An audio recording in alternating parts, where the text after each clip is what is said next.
Awesome. Welcome back to Issues in Education, ISTE 2019 here in Philadelphia, Pennsylvania. We are here with Aaron Maurer, and so Aaron, thanks for being here. Yeah, thanks for having me. Yeah, it's fun. This is a great opportunity for us just to talk a little bit, the audience, teachers and leaders, thinking about like what's next and what's new.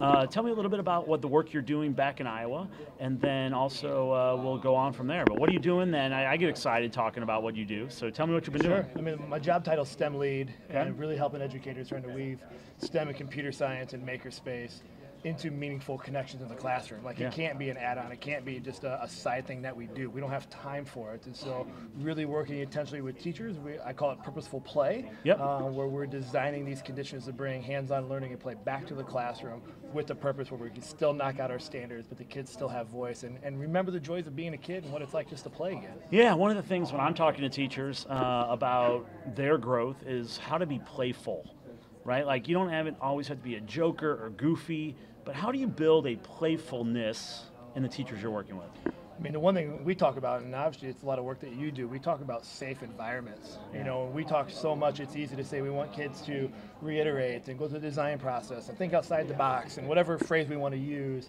but does the conditions of the learning space actually allow it to happen? Do our actions actually match our words? And so before we even think about product or the tangibles that we want to bring into the class, do we even have the relationships and the space designed to allow that to happen? And then from there, the key is the educators have to do it. They have to they have to experience it. They have to go through it so they can remember the ebb and flow of play and learning and trials and tribulations. Yeah, that's what I've really respected about your work is this really effort to make sure that teachers experience the type of stuff you're talking about and they get a feel for like, I'm excited about this, so my kids will get excited about this. And I do the same work with learning spaces, right? You get a brand new learning space in, you want to make sure that teachers have experienced what it feels like to be in that space.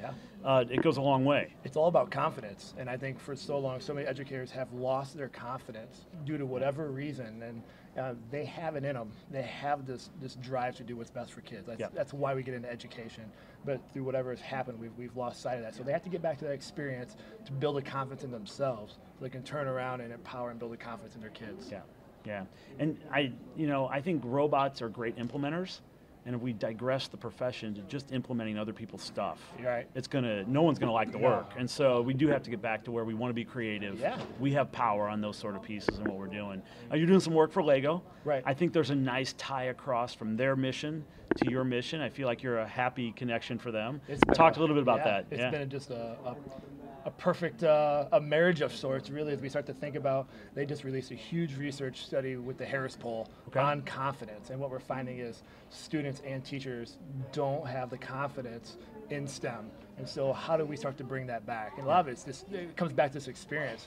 Are we doing it? Are we actually doing the work together collectively, remembering what that looks like? And I think that's really important. And so as we look at what's happening across the world with all the push of what everyone's trying to do, where's the reality? I call it theory land and reality. We can say all these things, but for a teacher in the classroom with 30, 35, 40 kids, what does that actually look like and how do we make that happen? I always say I'm an idealist and a realist at the same time, right? I got to keep the dream alive, but I got to know it's got to start in a classroom that has conditions that may not be optimal. And so I think that's a piece of it. And then I also love just like the Lego concept is really about like how do we kind of unleash this like play and purpose and it scales, right? Like adults can do Legos, kids can do Lego, and really the Lego education pieces and the ties to curriculum have been pretty powerful, and they've put a real emphasis on that in the last 4 or 5 years. You've seen it, right? Yeah, I mean the beauty anybody who's used Lego bricks, just simple Lego bricks, like the product isn't the focus. It's you don't have to spend a week teaching how the product works. You have an element that just allows you to take the ideas from your brain and bring it to the real world, and you don't have to spend that precious class time trying to this is how this product works. Now let's do a lesson. Now here's the challenge. Let's go and let's celebrate, being vulnerable in the sharing of our learning. So some trends. I mean, you get to kind of step back and see a bunch of different school districts doing things. What do you see working? And then kind of what do you wish you saw more of? Yeah, I think something that is on the cusp, and it's common sense, but I think we get blinded by flashy tech. We get blinded by the pressures of trying to not be in the newspaper for bad things as school districts, right? Yep. But coming back to this idea of just being a human being, it's time, I think people are realizing, okay, I can be one-to-one, I can have all this stuff in my room, but if I don't have the relationships, it doesn't work. And we lots of conversation around socio-emotional health, not just for students, I think it's just as important for educators. And so we're collectively working around that. How do we mix that? And there's a lot of amazing things that are out there that can help you, but not buying it and then figuring out what to do. Now it's, where's this human empathy? And now I think people are starting to realize, okay, a lot of this stuff isn't going to work if we don't have, you know, the Maslowian needs taken care of first. And it seems so common sense, but it's, I think people are starting to, I think we got caught up in the buzz. What's the next best thing, next best thing, next best thing? And there's lots of stuff here, and it's great, but have we taken care of the most essential stuff first? And I think that's, people are starting to realize we got to get back to that. Yeah, I think even Rebecca and I in the space talk a little bit about like how learning spaces take care of care and comfort. We can't stop there, but it's foundational. Like the space has to care for kids and take care of their comfort needs, then we can build on the learning. And I think everything's pulling back and realizing that that's got to be foundational. And I think the other thing too, from like the company side of thing, I mean, you go to the exhibit hall and it's exciting and exhilarating, but like I look at here too, like I think a lot of companies are starting to realize we have to get back to the idea of why. Why are we doing, do we actually have a roadmap? If we don't have a roadmap, we don't need to be buying stuff. You know what I mean? So I think, and it's not just about buying things, but everything we do, every decision now has to come back to this question of why. I think people are really starting to go, we kind of skipped that step. It's murky, it's messy. Let's just get to the easy black and white stuff. Yes, no decision, and now we're like, now we need to go back.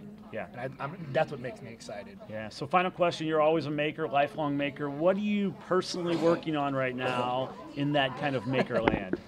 So the big nerd thing I'm working on now is, a lot of people know Scratch 3.0 is hugely integrated with lots of devices, and so I'm devising this robot that is using Makey and microbits and various Lego products to create this kind of whole immersive environment of just it's not the Internet of Things, it's like just the nerdiness of things. I don't know, I gotta come up with a better title for it, but you know, right now I've got a joystick, arcade joystick that controls a robot using Scratch, and so to me the exciting thing is elementary kids can do this, and we can scale it to high school kids, and you know, and we don't have to reinvent the wheel over and over again. So and my advice, and Aaron's a great example of that, is do not walk in front of cameras when people are actually asking the last question of the interview.